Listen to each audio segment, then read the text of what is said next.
What is up, guys? Grady here at Grady's Gear, and today I am finally ready to do my full review on the Liong Field Duty EDC. Now, before I get into this review, I just want to say that I got some pretty rad ass stickers in now, guys. These are pretty freaking cool. I just got these in. I got some more that I ordered on the way. I got some holographic ones and some magnets coming in. So these would be cool for when I do giveaways or anytime that somebody buys a knife from me or something like that. I do a knife sale. I always try to send some swag their way and stuff like that.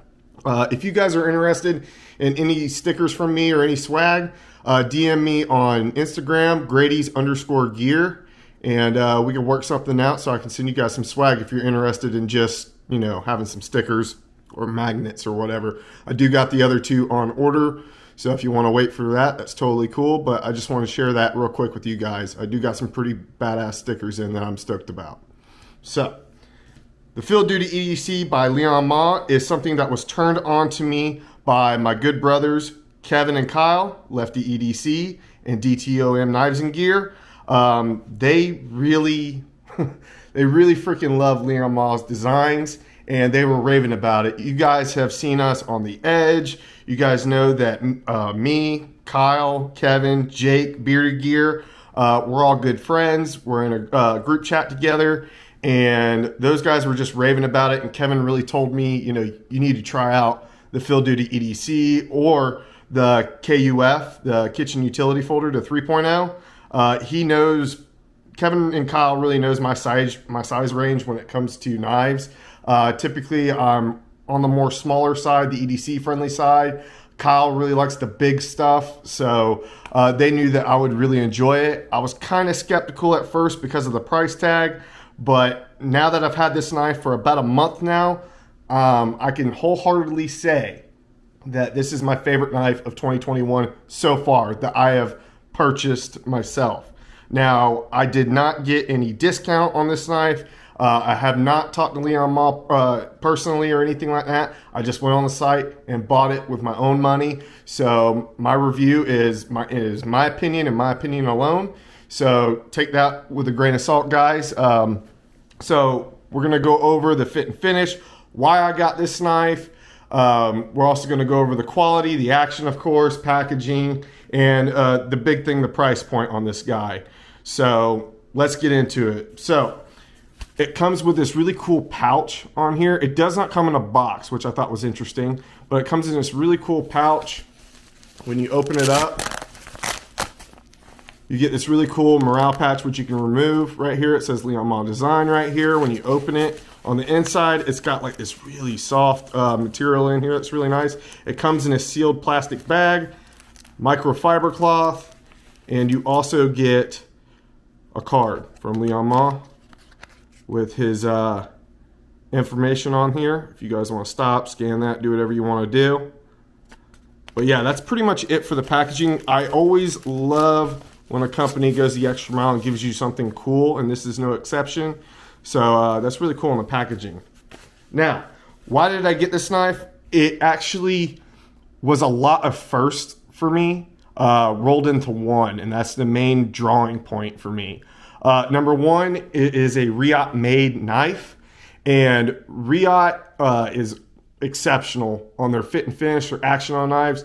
Kevin, Kyle, and Jake absolutely adore Riot knives. The only other Riot made knife that I have handled before I bought this was the Pena Apache that Jake Bearded Gear sent me to check out, and I absolutely loved it. So I did send that back to Jake. He knew I wanted it, and he offered to sell it to me, but I bought some other stuff and I didn't have the funds at the time. But I was super glad that he was trying to give me a bro deal on that. But I did wind up getting this, and I'm super stoked about it, guys. So first of all, Riot made, that was a first. Second of all, the monoblock construction on this guy. Look at that. This is one big chunk of carbon fiber on here. And you, freaking awesome, guys. The second thing that was a first for me, I've never had a knife with a ball bearing on the pocket clip, which is really cool. It is interesting. I will say, Putting this into the pocket requires 2 hands for me for this little ball bearing to get over that thick part, the seam of my pants pocket, to get it over that. It does require 2 hands, but it only requires 1 hand for me to pull this out of my pocket. So if it required both hands for me to get it in and out of my pocket, that would have been a deal breaker. But the fact that I could just pull it out of my pocket with 1 hand, that's really good, you know. But I will say, if you are wearing thicker shorts, I wear cargo shorts, and I know nobody's been laid in cargo shorts since Nam, but that's what I rock because I can carry more stuff. But I will say, if you're wearing thicker, you know, shorts and stuff like that with the that thicker seam, it might cause problems you getting it into your pocket. You might have to use 2 hands on there. So yeah, and the monoblock construction was inspired by Strider knives, which I thought was interesting. It even says that on his website, that he loved that and that was the inspiration behind this. So let's flip it open real quick. Check out this blade shape, guys. Extremely functional. I absolutely love it. I think it looks gorgeous, just sexy as hell. It's got kind of like this light stone wash to it, or maybe that's satin. No, it's a light stone wash. Yeah, it's a light stone wash. But these come in a couple different variations. You can get the carbon fiber, which I'm bougie. Of course, I want the carbon fiber. And they come with G10. You got an OD green G10 and a black G10 on these. My personal opinion, the carbon fiber is $369. The G10 models are like $309. I just prefer to pay the extra $60 for carbon fiber. Over $300 for G10, it just doesn't appeal to me. I would much rather have carbon fiber over G10, so that's the reason why I spent a little extra money and got the carbon fiber. So, you know, just take that in consideration that you are paying over $300 for G10. This is riding on bearings, which is super smooth. It is middle finger flicking deployment method on here, so you can spotty flick it. I have found doing it with my thumb is just not intuitive. I am putting a lot of pressure on there and I cannot get it. I can get it really easy with the middle finger flick. So your mileage may vary, but as for me, I can't get it out with my thumb that way. It is primarily a spidey flick kind of knife. And the detent on this thing is the best detent I have ever felt on a knife that I own. By far, just the best detent. You know, some guys like a really strong detent, some guys like them lighter. This to me is absolutely perfect. It is just in that sweet spot where I barely have to put any pressure and it just flies out. I love that. It is so much fun to play with.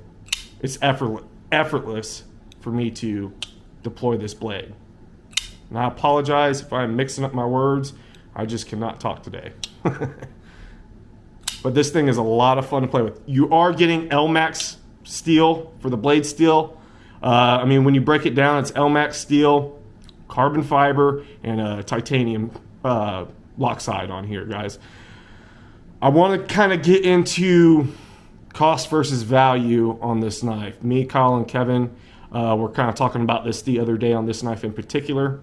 I have mentioned before in my videos, you know, cost is what you're willing to pay for something, value is what you get in return. Do I think that this knife is a value? Like, is a steal of a deal? Do I think that? If you ask for my honest opinion, no, I don't. I don't think it's a value. I don't think it's a steal of a deal. But I do think it is worth the price that you are paying for this. I was skeptical about it. You know, guys, when you're paying $369 plus $10 for shipping, so pretty much call it $380. It's almost $400. My expectations are going to be pretty damn high at that point. So do I think it's worth it? Absolutely. It's worth every penny. Riot knows what they're doing, and they make a hell of a blade. So I think it's awesome. I think it's worth it. You know, it's one of those things, guys. If you have the money to burn and you can afford it, I'd say go for it. Is it for everybody? No, it's not. But I just wanted to go ahead and get that out of the way. You know, the cost of this thing, is it a value? No, but it's totally worth it. Ergonomically, this thing is perfection. It fits my hand, and I wear large size gloves, guys. Look at that. I got plenty of room. This fits great. The jimping right here is actually functional. It's not too aggressive, but I get a good purchase on it. I love the finger choil right here to where you can choke up on it and get an amazing grip. One thing that I do not like about knives with a generous finger choil is where that's the only way that it is perfectly comfortable for you to hold. You know, when you hold it like this, it's money, right? But then when you back up over here, your fingers are cramped and it's just not that comfortable. So you have to hold it up here all the time. That is not the case with this, guys. I get a good grip here to where I feel, you know, comfortable. I feel natural in my grip right here. I don't feel like I have to choke up, but I can, and that is comfortable as well. That is that's probably one of the biggest selling points on this blade for me in particular. The cutout for the hole was done beautifully. I don't have any problems getting clearance in there to get my finger in there. And like I said, that detent is just dialed. It is money. The fit and finish on this thing is absolutely insane. The centering is dead freaking nuts, and I have flicked this thing probably 1,000 times since I've got it, maybe even more. Just sitting here doing that all day long. And the centering has not changed at all. It hasn't changed a bit. Excellent centering. Going back to the fit and finish of this thing, this isn't like a, you know, shredded carbon fiber. It's just that plain kind of carbon fiber, which actually looks really nice in the light. I really do like that. But this right here, where it transitions to the titanium, if you were to close your eyes and just rub right here, you would not be able to feel the transition from titanium to carbon fiber or vice versa. It is beautifully, beautifully well executed on the machining on this thing. Absolutely fantastic. The carry on this guy carries relatively deep. You do have the milled pocket clip again with the ball bearing on there, and it, you know, you got about that much sticking up out of your pocket, which is not bad at all for me. I do prefer a deep carry, but that's plenty deep for me. And it also, a pinch grip right here when I go to pull it out of my pocket. So it gives me a little bit of something to grab onto. I love the blade shape, the spear point blade. Let me flick it out again. I'm sorry, guys. I'm sitting here playing with it because it's so much fun. But look at that blade, guys. It is a slicey little thing. Comes pretty thin behind the edge, or at least for my EDC tasks, guys. My EDC tasks are very mundane. You know, they're very simple. I'm opening up a package for my son, opening up Amazon boxes. I call all my knives my Amazon warriors. So, you know, I'm not beating on this thing or anything like that. I have fixed blades and stuff for that purpose. I'm a firm believer of using the right tool for the job. But this is an excellent slicer, very well put together. And I also think it's very underrated. You know, these aren't selling out or anything like that. I just think I think it's going under people's radar. And I think this is great. Lockup is great on here. You do have some relief cuts right in here. The other thing about this thing that I am so happy about is it is so lightweight. Now, I don't know about the G10 model. If there's a difference in weight, I doubt it. But this thing is really freaking light for the size of it. This is around a medium-sized knife. So you're getting a 3.25-inch blade on here, or at least cutting edge, I believe. I'm not really a specs guy, guys, but this is definitely like an EDC size. I want to say it's like 7.75 inches in overall length. So for the size of this, it is definitely lightweight. It was a lot lighter than what I anticipated. But guys, I think this is a fantastic offering from Liong Ma. Just excellent fit and finish on here. Definitely worth the price. Everything that you get, a monoblock construction, you know, on the back here, the ball bearing pocket clip on here. L-Max is making a comeback for sure. I have no problem with L-Max. I've owned plenty of blades with L-Max steel. It's pretty good at edge retention and corrosion resistance, so I have no issues with that. This thing flicks like an absolute dream. Now, like I said, I cannot get it with my thumb. And I think part of it's because I'm putting too much pressure on the lock bar, the way I have to hold it. It's not really designed for that. But middle finger flick, I mean, it whips right out. This thing is awesome. And on them bearings, it's very smooth. Watch this. Drops. It is a shake shutter. That is no big deal to me. Just an excellent, excellent design for an EDC blade. It looks like the takedown is going to be fairly simple. You got 3 screws on this side, and then 4 on this side, and then 5 with a pocket clip. So it looks like it'd be very simple to take apart and clean and maintain. I saw Tyler, EDC Gear and Knife Reviews on YouTube. I saw his review of it, and he really liked it, and said it was underrated too. I just think this is fantastic. Is it a pretty penny? Yes. Is it worth it? Man, I think so. I think if you guys are interested in this, you're not going to be disappointed. But yeah, guys, that's going to do it for this one. I am just in love with this. This is my favorite knife of 2021 out of all my knife purchases that I've made this year. And I've made some good ones. Like Quiet Carry Drift was a good one that I made. You know, I'm really digging that blade, but man, this is freaking money. It is just fantastic. So much fun to play with. It's got that fidget factor. The blade shape is perfect. It's going to be good for piercing, for slicing. It's going to handle all your EDC tasks the way that it should. The way that any knife that you get should. And that finger troll right here, that is just, I love it. The ergonomics on this is fantastic.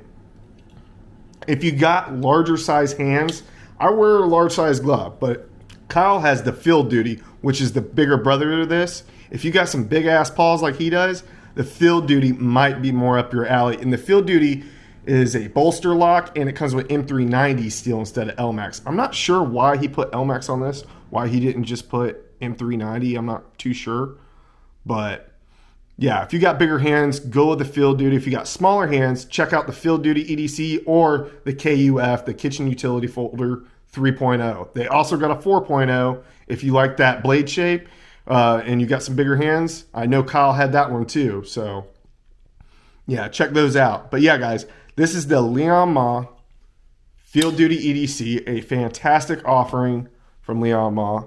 I hope you guys enjoyed this video. I hope you have a fantastic day. And I will see you guys in the next one.